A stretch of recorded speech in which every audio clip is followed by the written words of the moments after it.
Boss is back కొత్తగా ఉంది physique. పూర్తి వివరాలకు చదవండి రేపటి సాక్షి హైదరాబాద్ ఎడిషన్. ఏటా గోదావరి వరద ప్రభావంతో కోనసీమ జిల్లాలోని పలు ప్రాంతాలు వరద ముంపు బారిన పడతాయి. లంక గ్రామాల ప్రజలు తీవ్ర అవస్థలు ఎదుర్కోవాల్సిన పరిస్థితి. ఈ సమస్యకు మాజీ సీఎం వైఎస్ జగన్ చెక్ పెట్టేందుకు ప్రయత్నించారు. 50 కోట్లతో వంతెన నిర్మించేందుకు అనుమతిచ్చారు. ఈలోగా అధికారంలోకి వచ్చిన కూటమి సర్కార్ ఈ వంతెనను పట్టించుకోలేదు. నిధులు నిలిపివేయడంతో నిర్మాణం మందకొడిగా మారింది. లంక గ్రామాల ప్రజలకు ఇబ్బందులు పెరిగాయే తప్ప తగ్గలేదు. ప్రతి ఏటా వరదల సమయంలో గోదావరి ఉగ్రరూపం దాలుస్తుంది. జూలై నుంచి అక్టోబర్ వరకు వరద ప్రభావంతో ఏజెన్సీ ప్రాంతాలు, కోనసీమలోని పలు లంక గ్రామాలు వరద ముంపు బారిన పడతాయి. పి గన్నవరం నియోజకవర్గంలోని లంక గ్రామాలపై గోదావరి వరద ప్రభావం ఎక్కువగా ఉంటుంది.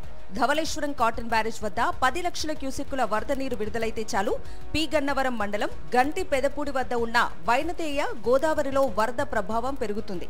గంటి పెదపూడి కాజ్వే కొట్టుకుపోయి లంక గ్రామాల ప్రజలకు బాహ్య ప్రపంచంతో రాకపోకలు నిలిచిపోతాయి. 2022లో గోదావరికి భారీగా వరదలు రావడంతో 4 లంక గ్రామాల్లోకి వరద ప్రవేశించింది. దీంతో ఈ ప్రాంత పరిశీలనకు వచ్చిన మాజీ సీఎం వైఎస్ జగన్ ఇక్కడి పరిస్థితి చూసి చలించిపోయారు. స్థానికుల కోరిక మేరకు వెంటనే వైనతేయ గోదావరి పాయపై వంతెన ప్రతిపాదనకు అంగీకారం తెలిపారు. అంచనాలు రూపొందించి పనులు వెంటనే ప్రారంభించేందుకు చర్యలు చేపట్టారు. 50 కోట్ల అంచనా వ్యయంతో ప్రారంభమైన ఈ వంతెన పిల్లర్లను కూడా అత్యంత వేగంగా నిర్మించారు. ఈలోగా ప్రభుత్వం మారింది. అధికారంలోకి వచ్చిన కూటమి ప్రభుత్వం నిధులు మంజూరు చేయలేదు. దీంతో పనులు మందకొడిగా సాగుతున్నాయి. ప్రతి ఏటా గోదావరికి వరదలు రావడంతో విద్యార్థులు, రైతులు, కూలీలు తీవ్ర ఇబ్బందులు పడుతున్నారు. ప్రమాదకరమైన పరిస్థితుల్లో ప్రయాణం చేస్తే తప్ప గమ్యస్థానాలకు చేరుకోలేని పరిస్థితి. లంకలో దాదాపు 1500 నుంచి 2000 మంది ఉన్నారు.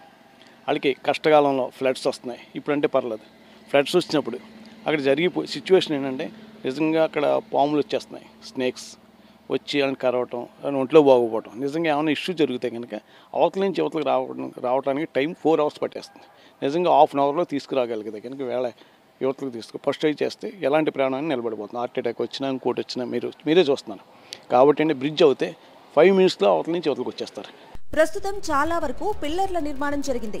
పనులు జోరుగా జరగాలంటే ప్రభుత్వం నిధులు మంజూరు చేయాల్సి ఉంది. వంతెన పూర్తయితే ఆ ఘనత వైఎస్ జగన్ కే దక్కుతుందని ప్రభుత్వం భావించకుండా ప్రజల కష్టాలను దృష్టిలో పెట్టుకుని నిధులు మంజూరు చేస్తే పనులు వచ్చే ఏడాదికి పూర్తయ్యే అవకాశం ఉంది. అదే జరిగితే పడవల్లో రాకపోకలు తప్పే అవకాశం ఉంటుందని లంక గ్రామాల ప్రజలు అభిప్రాయపడుతున్నారు. వరద ఉధృతి ఎక్కువగా ఉన్న సమయాల్లో ఇలా బయటికి రావడం, అదేవిధంగా స్కూల్ పిల్లలు కూడా పాఠశాల కోసం బయటికి రావడం చాలా ప్రమాదకరమైన పరిస్థితుల్లో వచ్చే పరిస్థితి. కనీసం ప్రభుత్వం వెంటనే చర్యలు తీసుకుని నిధులు మంజూరు చేస్తే ఈ వంతెన త్వరగా పూర్తయితే తమ కష్టాలు తప్పుతాయని లంకవాసులు చెప్తున్నారు. ఇప్పటికైనా ప్రభుత్వం ఈ నిధుల్ని బ్రిడ్జ్ కోసం మంజూరు చేయాల్సిన నిధులు వెంటనే మంజూరు చేయాలని వీళ్ళంతా కోరుతున్నారు. గంటి పెదపూడి నుంచి Vijay Harish for Sakshi news.